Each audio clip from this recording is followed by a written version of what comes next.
Salut à tous, salut les fans de savon, on se retrouve pour ce nouvel atelier de l'été avec Ilona. Comment ça va Ilona? Ça va très bien et toi? Bah ça va, contente de te retrouver pour une nouvelle vidéo qu'on va partager avec nos abonnés. Et aujourd'hui, donc vous l'avez vu dans le titre, on va élaborer ensemble, on l'a pas préparé d'avance, on va faire avec vous la recette d'un savon miel karité. Alors c'est deux ingrédients que j'adore parce qu'ils sont super doux. Le karité en savon, c'est une pure douceur, un pur bonheur. Après, vous allez voir, on ne peut pas le mettre tout seul parce que sinon, la recette ne serait pas très équilibrée. Et là, en fait, je vais vous partager les ingrédients que j'ai prévus aujourd'hui. On va établir la recette avec. Du coup, j'ai passé commande de plusieurs ingrédients sur Amazon. Et vous pouvez, il y en a qui le savent, mais j'ai ma liste de favoris en fait sur Amazon que je vous partage dans la description. Je l'ai très récemment du coup à l'occasion de cette vidéo mis à jour avec toutes les huiles, les beurres, le matériel et tout ça. Parmi eux, c'est des choses que j'utilise moi en tant que professionnel. Donc si vous souhaitez être professionnel, vous pouvez les retrouver ici parce qu'on me le pose souvent la question. Et puis pour les autres, c'est pour des produits amateurs et des marques notamment que je recommande. Alors on m'a posé la question et ça fera partie de la FAQ justement, toutes les marques et les matières premières qu'on peut recommander et qui sont bien pour de la SAF. Et donc là, aujourd'hui, j'ai passé commande chez The Soapery de beurre de karité brut, justement bio, dans le vue de cette vidéo, parce que quitte à faire un savon miel karité, autant prendre un karité bio, brut, vraiment pour profiter de tous les bénéfices. Et on a commandé aussi, du coup, chez Naissance, donc un autre fournisseur dont je vous parlerai parce que j'aime beaucoup, de l'huile de sésame, que j'aime énormément aussi en savon, et de l'huile de macadamia. L'huile de macadamia qui est très très proche en fait... alors, c'est pas exactement pareil, mais qui est une des plus proches du sébum en fait. Ah ok. Donc du coup, elle a une très très belle affinité avec la peau et le sébum. Donc Ok. voilà. Du coup, on va vous présenter tout de suite ce qu'on a, et puis on va faire une recette avec tout ça. J'aime vraiment beaucoup toutes ces matières premières. Donc je vous l'ai dit, sésame, macadamia, de l'huile de coco bio, de l'huile d'olive, et évidemment notre beurre de karité brut et le miel bio. Voilà les ingrédients qu'on a aujourd'hui. J'ai aussi du coup commandé sur Amazon la soude caustique qu'on peut trouver, et je vous ai mis du coup un onglet spécial soude caustique. Alors elles ne sont pas tout le temps disponibles toutes, mais en tout cas comme ça vous serez sûr d'utiliser la bonne soude, parce qu'effectivement souvent on pose la question ou des fois le savon n'a pas marché, mais c'est parce que c'était pas la bonne soude, ou c'était des cristaux de soude, c'est pas ça, du bicarbonate de soude, c'est pas ça non plus. Mais du coup, ce qui est important, c'est que la soude, elle soit pure, c'est ça? Oui, c'est ça. En fait, il faut qu'elle soit à 90. En général, c'est 99,9 pour celle-ci, mais effectivement, pas moins de 99% en tout cas. On va passer à la recette? Oui. Ça marche? Allez. Bon, alors déjà, écoute, peut-être je te propose qu'on commence par le karité, vu que c'est l'ingrédient star de cette recette. Je vous la mettrai, le récap, à l'écran quand elle sera validée complètement. Donc, on a dit karité, coco. Ouais. Donc on commence par les deux qui vont être solides. Ensuite, on a huile d'olive, huile de macadamia et donc huile de sésame. Est-ce qu'il y en a qui sont sensibles ou pas? Alors justement, c'est ça qui est bien avec cette recette, avec ces huiles, parce qu'en fait, on est vraiment avec des huiles qui sont pas vraiment sensibles. Okay. Donc du coup, on va pouvoir se faire plaisir avec un peu les quantités qu'on veut. En restant tout à fait raisonnable. Donc là, c'est un savon uni, donc on n'a pas forcément de problème de traces qui va épaissir trop vite, puisque de toute façon, on va pas faire d'ajout de fragrance, ni d'ajout de... Du coup, on a le temps de mixer tranquillement et de couler, même si la pâte épaissit, c'est pas trop un problème, hein, du moment que ça reste gérable. Donc du coup, karité, moi j'ai bien envie de mettre 30% pour cette recette. D'accord. On va voir ensuite ce que ça donne. C'est quand même l'ingrédient phare, mais tout seul, en fait, il va pas beaucoup mousser. Donc du coup, il faut quand même le contrebalancer.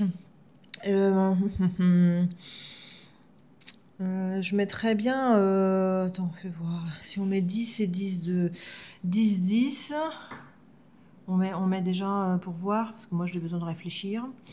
Après, il manque 10, 50. 10 et il manque 50. Bah ouais, on peut faire 25 et 25. Hein. D'accord. 5 ingrédients, c'est pas mal pour avoir une recette équilibrée. Moins, ça va être un petit peu, enfin voilà, ça va être difficile d'avoir différentes propriétés, différentes qualités en fait de matières premières pour avoir une barre de savon équilibrée. Et du coup là, on est sur 55 de solide, c'est ça? Oui. 55 de solide et 45 de liquide, D'accord. C'est un bon équilibre. ce qui est tout à fait bien. Alors, en miel, alors ça, le miel, c'est toujours un petit peu délicat parce qu'effectivement, c'est une matière première qui n'est pas forcément très facile à travailler en savon parce qu'elle va augmenter la chauffe. Et si le mélange n'est pas assez bien fait, pas assez homogène, ça peut faire tout de suite des poches, comment dire, caustiques. Ok. Le miel peut dégouliner quand on coupe le savon. S'il est mal incorporé, il peut aussi caraméliser à certains endroits. Donc ça peut faire vraiment des choses un petit peu... Voilà, c'est pas le plus simple des ajouts à travailler. C'est pour ça qu'on est quand même souvent obligé de le limiter grand maximum à 5%, même sur des petits volumes. À savoir que plus vous allez faire grand et plus la chauffe va être importante et plus le miel va être difficile à travailler. Là, ici, on va faire un tout petit moule, donc on peut se permettre d'augmenter un tout petit peu la quantité, mais non, pas non plus des masses. Et j'hésite entre 3 ou 4%. Bon, on va mettre 3,5%. Allez. On coupe la poire en deux. 3,5%. Et le surgras, franchement, on a une recette qui va être bien riche déjà. Je ferais 6%. D'accord. Hop. Donc on va aller la passer dans le calculateur. Je vous invite à le faire chez vous aussi si vous avez envie, en fonction des quantités que vous voudrez faire. Nous, on va faire pour ce moule-là 700 grammes. Donc d'huile, quand je dis huile, c'est huile et beurre hein, de face grasse. Du coup, 700 grammes. Et on va aller calculer la soude caustique. Je ne donne jamais la soude caustique en vidéo puisque il faut s'assurer que les gens connaissent déjà les dangers de la soude caustique et les spécificités et la sécurité pour faire du savon. Donc même les gens qui sont pas contents, c'est pas grave. Au moins, je vous évite d'aller peut-être à l'hôpital. Donc voilà, c'est pas grave. Je prends sur moi tous les commentaires en ce sens. Néanmoins, vous avez le lien de Sopcalc et si Sopcalc marche pas, vous avez Mandrulandia parce qu'en ce moment Sopcalc ne fonctionne pas. Donc voilà, au cas où effectivement s'il y a des petits bugs, vous avez d'autres calculateurs que je vous mettrai aussi en description. Et puis comme ça va nous donner la quantité de soude et d'eau à ajouter et on va la concentrer à 30%. Voilà. Parce que là, on va la faire nous-mêmes, du coup, avec la soude en perles et de l'eau déminéralisée. Allez, c'est parti ? C'est parti. On y va.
a fait notre mélange après avoir pesé tous nos ingrédients et maintenant on va aller juste à une émulsion légère.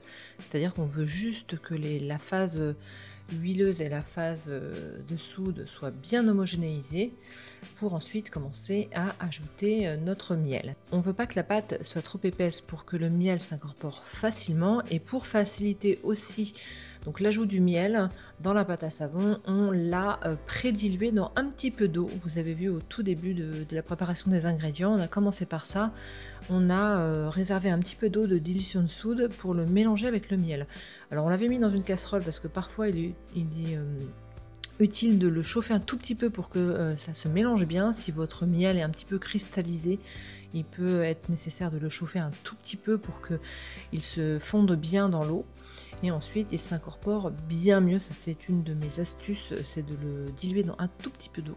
Ensuite, on va bien remixer en revanche, parce que là, il va avoir besoin de bien remixer après l'ajout du miel pour que tout soit bien incorporé.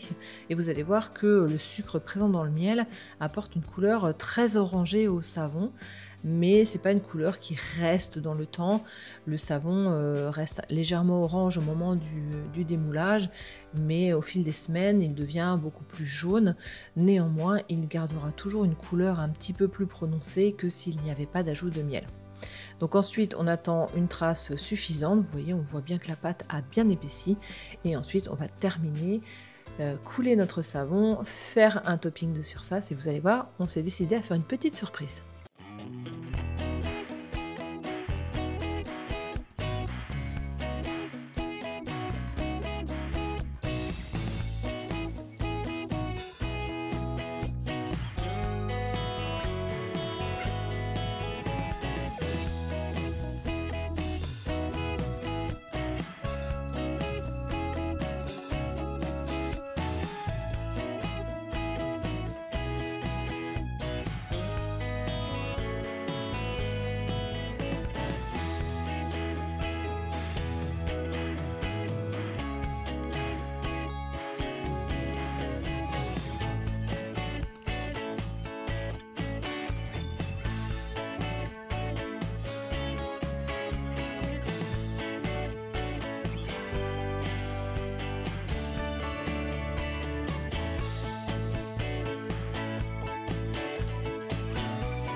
Eh bien ça y est, c'est une jolie découpe qu'on a fait là.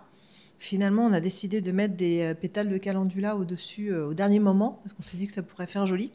Alors, qu'est-ce que t'en penses de ce savon, Ilona? Franchement, je l'adore. Il est trop beau et je trouve que du coup, la phase de gel qui devrait être inesthétique et en fait est assez jolie ici. Dans ce Oui, savon. on a une phase de gel partielle qui nous fait des jolis cercles, hein.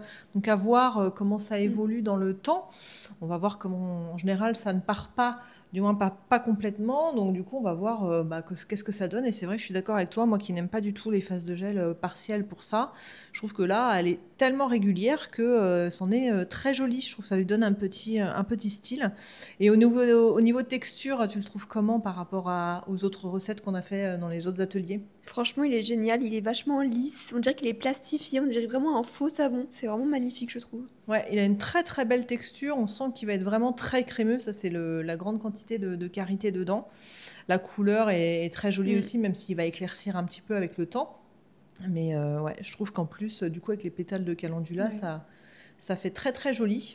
Et on attend vos avis dans les commentaires. On vous montrera comment il évolue. On vous montrera aussi sur les réseaux sociaux, quand ils auront tous fini leur cure, ce que ça donne au niveau mousse, au niveau expérience, le retour d'utilisation de ces recettes. Et puis en attendant, n'hésitez pas à refaire chez vous.